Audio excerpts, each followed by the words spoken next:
आपको याद होगा पहले भी जो है अमेरिका के राष्ट्रपतियों ने अपने वॉर्स को लेकर गए हैं दूर दराज के इलाकों में।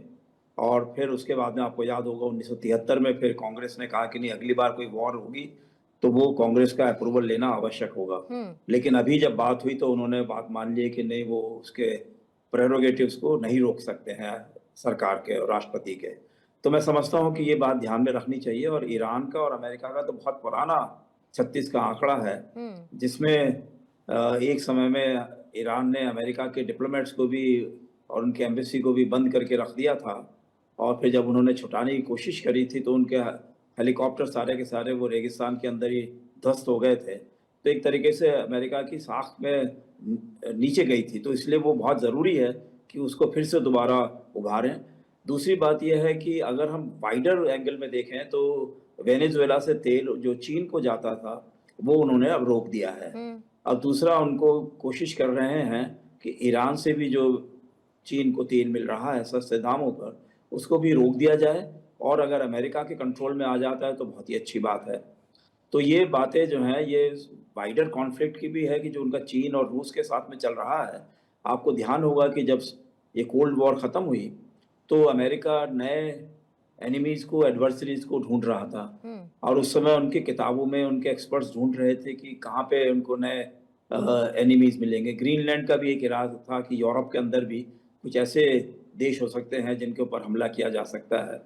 लेकिन फिर यूरोपियन देशों ने भी उनको समझाया कि नहीं, वो मिडिल ईस्ट का और वेस्ट एशिया के ऐसे हैं जो कि बहुत ही इसके डेमोक्रेसी के खिलाफ और सिक्योरिटी के खिलाफ हैं, तो पहले उन पे हमला किया जाए। तो वो करा गया। दूसरा, यूक्रेन और रूस का युद्ध हम देख रहे हैं कि चले जा रहा है, लगातार चला जा रहा है। बीच बीच में बात होती है शांति की, फिर भी रुक नहीं पाता है। अब जो है मसला चला है कि वेनेजुएला तेल के जो है रास्ते जो कहीं और जा रहे हैं। जो भारत के ऊपर जिस प्रकार से सैंक्शंस तो नहीं कहूँगा, टैरिफ्स लगी हैं, उसका एक ही पर्पस ये है कि आप तेल क्यों खरीद रहे हैं। तेल हम दिलवाएंगे आपको और अपने दामों पे जहाँ मिल सकता है हम दिलवाएंगे। आपको क्या जरूरत क्यों दिलवाएंगे ट्रम्प? भारत को जहां से तेल खरीदना है भारत वहां से तेल खरीदेगा। चीन को जहां से तेल खरीदना है वहां से तेल खरीदेगा।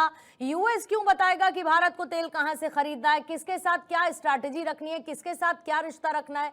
यूएस अपने हिसाब से सब कुछ गौरीशंकर गुप्ता साहब करना चाहता है। जो बात शशांक जी ने कही उससे ये तो साफ है कि वो चीन को एक संदेश देना चाहता है, वो रशिया को एक संदेश देना चाहता है। लेकिन अभी तक हमने चीन को देखा था विस्तारवादी सोच वाला देश।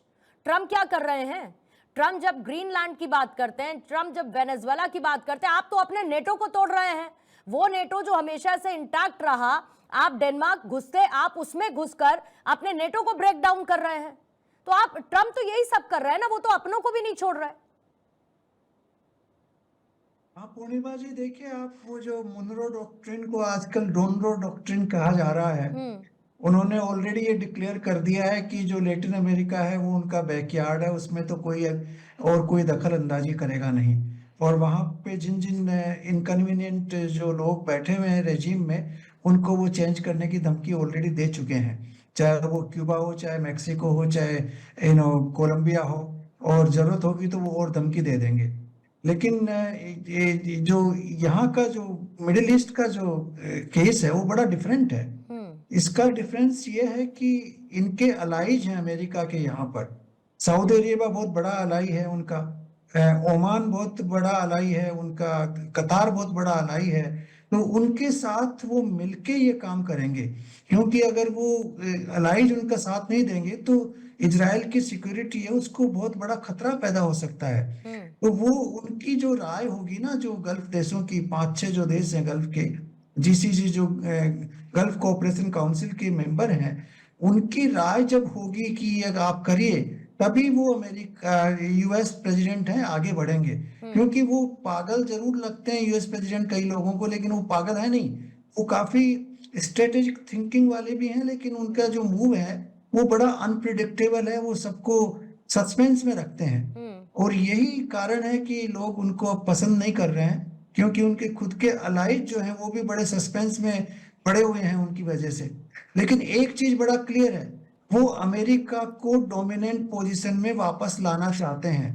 वो चाहते हैं कि चीन की डोमिनेंस हटे।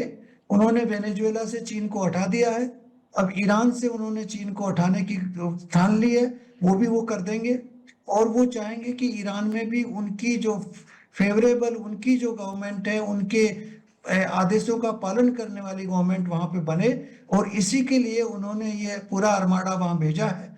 वो शो ऑफ स्ट्रेंथ है, और उस शो ऑफ स्ट्रेंथ से वहां की जो इंटरनल जो रेबेलियन चल रही है उसको स्ट्रेंथ मिलेगी, और उस रेबेलियन को स्ट्रेंथ मिलने से वहां पर रेजिम चेंज के चांसेस और अच्छे हो जाएंगे। और उसमें जो है इजराइल का रोल, जो उनकी जो स्पाई एजेंसी है उसका रोल भी काफी तेज हो रहा है। और इन सबको मिला के उनका इंटरनल जो इंस्टेबिलिटी ईरान में वो लाना चाहते हैं, उसके लिए वो पूरी कोशिश कर रहे हैं। मेरे को नहीं लगता कि वो अटैक करेंगे डायरेक्टली, वो सिंपली कुछ आइडेंटिफाइड टारगेट्स को जरूर एयर अटैक कर सकते हैं, लेकिन वहां पे कोई सेना का भेजना और डायरेक्ट वार करना अभी मेरे को बिल्कुल इसकी संभावना गुप्ता साहब, मेरा एक काउंटर क्वेश्चन, क्योंकि आपने मिडिल ईस्ट कंट्रीज का जिक्र किया। इन मिडिल ईस्ट कंट्रीज में अमेरिका का सैन्य बेस है। अभी हमने पिछले कुछ समय में देखा कि इन्होंने कहा कि भाई शांति बनाए रखिए, थोड़ा सा ठहर जाइए ट्रंप को, इसीलिए तो बीच में हमने कुछ दिन शांति देखी। लेकिन फिर अगर इन एयरबेस का इस्तेमाल करके अटैक किया जाता है यूएस की तरफ से ईरान पर, और ठीक है फुल फ्लैजेड नहीं होता है, कुछ पर्टिकुलर जगहों पर होता है, स्पॉट्स को आइडेंटिफाई करके किया जाता है, और फिर उसकी तरफ से काउंटर आता है, तो इन मिडिल ईस्ट कंट्रीज पर भी तो खतरा है। इसीलिए तो मिडिल ईस्ट कंट्रीज नहीं चाहेंगी कि उनकी जमीन पर यूएस एयरबेस का इस्तेमाल करते हुए किसी भी तरीके का हमला ईरान पर हो। बिल्कुल आप सही कह रही हैं पूर्णिमा जी, वो मिडिल ईस्ट कंट्रीज नहीं चाहती हैं कि उनकी देशों में ये जंग आए, वो उस जंग का आयात नहीं करना चाहती हैं। और इसीलिए उन्होंने अमेरिका को प्रेशराइज किया हुआ है कि आप जंग नहीं करें, सिर्फ इंटरनल रेबिलियन से सरकार को चेंज करने की कोशिश करें। लेकिन जैसे पिछली बार B-52 बम्बर से उन्होंने न्यूक्लियर इंस्टॉलेशन पे अटैक किया था, उस तरह का अटैक उनकी जो मिसाइल कैपेबिलिटीज हैं, जहां पे मैन्युफैक्चरिंग होती है, जहां स्टोरेज होता है, उस जगह पे ये फिर कर सकते हैं। और उसको बड़े सावधानी से करेंगे, जिससे कि ईरान को पता नहीं लगेगा, जैसे पिछली बार उन्होंने किया था, और उसमें पूरी सावधानी रख के ये करेंगे। लेकिन फिर भी आप सही कह रही हैं कि कहीं ना कहीं चिंगारी भड़क सकती है और उसमें गल्फ कंट्रीज इन्वॉल्व हो सकती हैं। लेकिन मेरे को लगता है कि वो वार स्केल, मतलब लार्ज स्केल पे वार किसी हालत में अभी नहीं होगा, इसकी संभावना मेरे को बहुत कम नजर आ रही है। Very well said sir. और जिस बात का जिक्र भी पूर्णिमा नाथ जी ने किया था, जाहिर बात है कि कहीं ना कहीं यूएस के अंदर अपनी डोमेस्टिक पॉलिटिक्स के लिए जिस तरीके के समीकरण हैं डोमेस्टिक पॉलिटिक्स के लिए, उसमें एक स्ट्रॉन्ग प्रेसिडेंट वाला नैरेटिव ट्रंप जरूर सेट करने की कोशिश कर रहे हैं, और वॉर पोस्चरिंग को दिखा के एक domestic approval boost for sure Trump को चाहिए। शायद इस वजह से भी ये कोशिशें उनकी देखने को मिल रही हैं। 1% of the documents were released, and this is something that you guys also should actually do a little bit of elaborate discussion around it. I think there is a lot more to talk about. Now, third thing about specifically on Iran.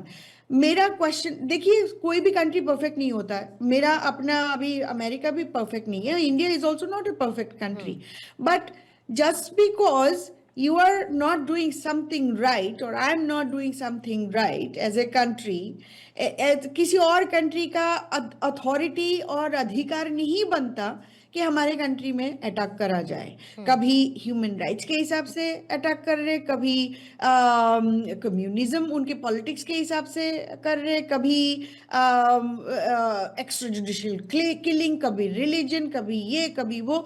The underlying reasons doesn't really matter at the end of the day. लेकिन आप America या western media आप देखेंगे सारे गलत है, Venezuela गलत था, ईरान गलत है, ग्रीनलैंड